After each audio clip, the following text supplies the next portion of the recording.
then when we thought about cargo, when we thought about what we had to do even after the train was lost, it would have been easy to give up.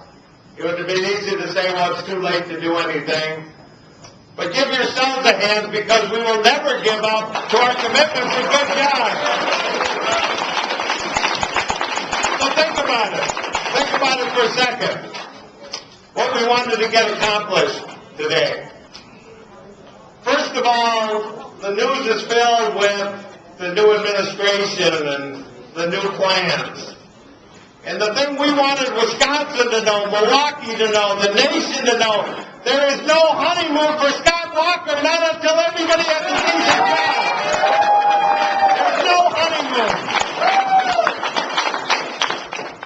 The second thing we wanted to do was, how many of you people think that you're being represented when they have that inauguration and that fancy ball at Winona? Everybody raise a hand who think they're going to be represented.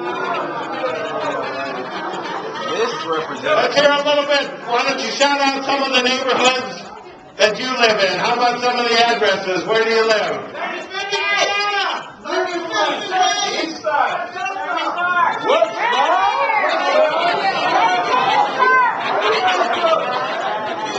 So, they do these things on purpose.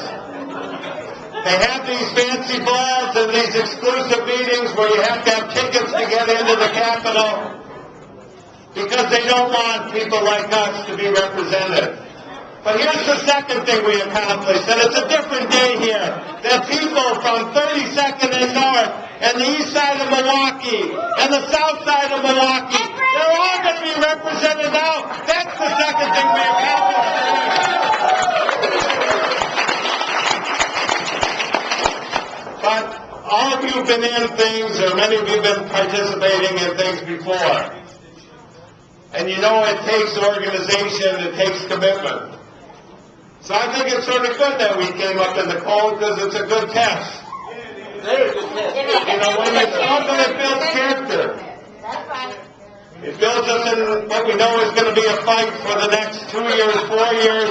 But what we know is always been a fight. There's always been a fight for justice. And so think about it. What we need you to do is to turn to each other, but more important, when we get home, is to turn out to the rest of the community. How many people here are willing to make sure that they bring 2 or 3 or 4 more people to the next meeting, to the next organization, to the next session?